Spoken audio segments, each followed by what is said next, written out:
ಹಿಂದಿನ ಹಲವು ಸಲ ಮತ ಹಾಕಿದವ್ರು ಮತದಾರ ಕಾರ್ಡ್ ಅದ ಎಲ್ಲನೂ ಅಂಥವ್ರು ಕಟ್ ಮಾಡ್ತಾ ಇದ್ದಾರೆ. ಪರಿಷ್ಕರಣೆ ಮಾಡಲಿ, ತಪ್ಪಂತಲ್ಲ. ಸತ್ತವ್ರ ಬಗ್ಗೆ ಕಟ್ಟಾಗಿ ಹೋಗ್ರಿ, ಇದ್ದವರು ಕಟ್ಟಾಗಿ ಅಂತ ಬರೋ ಗಂಭೀರವಾದ ಆರೋಪವನ್ನು ವಿರೋಧ ಪಕ್ಷಗಳು ಮಾಡ್ತಾ ಇದ್ದಾರೆ. ಅದಕ್ಕೆ ಇವ್ರು ಹೇಳ್ಬೋದೇ ಇಲ್ಲ, ಅವರಿಗೆ ಏನಪ್ಪ ಅಂತಂದ್ರೆ ಸೋಚಿದಂಗೆ ಹೇಳ್ತಾ ಇದ್ದಾರೆ. ಒಂದು ಕಡೆ ಈ ಒಂದು SIR ಕಾಟ, ಮತ್ತೊಂದು ಕಡೆ ಈ ಅದರಲ್ಲೂ ವೆಸ್ಟ್ ಬೆಂಗಾಲದಲ್ಲಿ CRPF ತಂದಿಸ್ಬಿಟ್ಟಿದ್ದಾರೆ ಮಿಲಿಟ್ರಿ.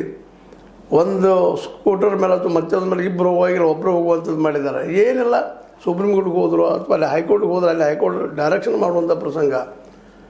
ಒಟ್ಟಿನಲ್ಲೇ ಪೊಲೀಸ್ ಮೂಲಕ ಮತ್ತು ಇನ್ನೊಂದಲ್ಲಿ ಅಧಿಕಾರಿಗಳನ್ನು ಸಹಿತ ಎಲ್ಲ ಸೆಂಟ್ರಲ್ ಗೌರ್ಮೆಂಟ್ ಅಧಿಕಾರಿಗಳಂತ ಹಾಕಿಬಿಟ್ಟಿದ್ದಾರೆ. ಹೀಗಾಗಿ ವೆಸ್ಟ್ ಬೆಂಗಾಲದಲ್ಲಿ ಇರಲಿ, ಪ್ರಾಮಾಣಿಕವಾಗಿ ಮಾಡಿಸ್ತಾ ಇದ್ದಾರೆ, ಮಾಡಿ, ಅದು ತಪ್ಪಂತ ಹೇಳೋದಿಲ್ಲ.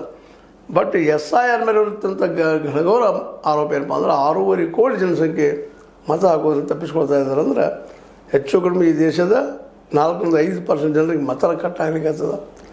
ಮತ್ತು ಇಲೆಕ್ಷನ್ ಹೆಂಗೆ ನಡೀತಿರ್ತದಪ್ಪ ಇದು ನೋಡಿ. ಲಾಸ್ಟ್ ಟೈಮ 46% ನಮ್ಮ ಮಮತಾ ದೀದಿಗೆ ಬಂದಿದ್ರೆ 41% BJP ಬಂದಿದೆ. ಅಲ್ಲಿ 4-5% ಹೋಲ್ಸೇಲ್ ಚೇಂಜ್ ಆಗ್ತಂದ್ರೆ ಏನು ಬೇಕಂತ ಆಗ್ತದೆ. 1-2 ಪಾಯಿಂಟ್ನಾಗ ಆರಿಸಿ ಬರ್ತಾ ಇರ್ತಾರೆ, ಪರ್ಸೆಂಟೇಜ್ದಾಗ ಆರಿಸಿ ಬರ್ತಾ ಇರ್ತಾರೆ.